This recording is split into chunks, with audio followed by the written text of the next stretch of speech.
ஓம் சாய்ராம். இன்னைக்கு ஷிரடியில் சாய்பாபாவோட ஒரு மகா பக்தரான ஷியாமா ஐயாவோட வீடு தான் சாய்ராம் பார்க்க போறீங்க. இப்போ நீங்கள் ஷிரடி போனீங்கன்னா இந்த வீடை வெளியில இருந்து தான் பார்க்க முடியும். ஏன்னா இங்கே உள்ளவங்க எல்லாருமே வெளியூரில் போய் தங்கியிருக்காங்க. ஆனால் நாங்கள் முன்னாடி போனப்போ எடுத்த வீடியோ தான் அவங்க கூட ஷேர் பண்ணியிருக்கேன்.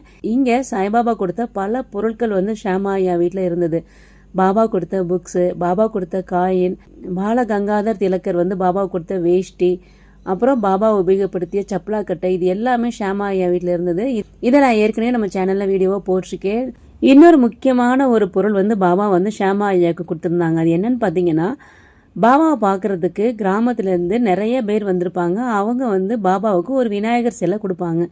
அந்த விநாயகர் சிலையை பாபா ஒரே கையில் தூக்கி ஷியாமா ஐயாட்ட கொடுத்து, இதை நீ வீட்டில் வச்சு பூஜை பண்ணு அப்படின்னு சொல்லி கொடுத்துருப்பாங்க.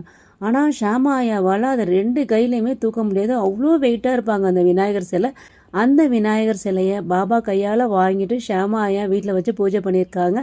அந்த விநாயகர் சிலை தான் சார் நான் பார்த்துட்ருக்கீங்க. அது மட்டும் இல்லாமல் இந்த வீட்டில் பாபா நிறைய பக்தர்களை இந்த வீட்டுக்கு போக சொல்லி சாப்பிட சொல்லியிருக்காங்க. நம்ம சாய் சச்சரத்தில் கூட படிச்சிருப்போம். பாபாவை பார்க்க வர விருந்தினர்களை பாபா நீங்கள் ஷியாமா வீட்டுக்கு போங்க, ஷியாமா இவங்களுக்கெல்லாம் நீ வீட்டில் போயிட்டு சாப்பாடு கொடுக்கணும் அப்படின்னு சொல்லியிருப்பாங்க. அந்த மாதிரி பாபா சொல்லி பல அடியவர்கள் ஷியாமா ஐயா வீட்டில் தான் சாப்பிட்டு போயிருக்காங்க. அப்படிப்பட்ட ஒரு புனிதமான வீடு. இப்போ நம்ம ஷிரடி போனோம்னா உள்ளர போய் பார்க்க அனுமதி கிடையாது சாய்ராம்.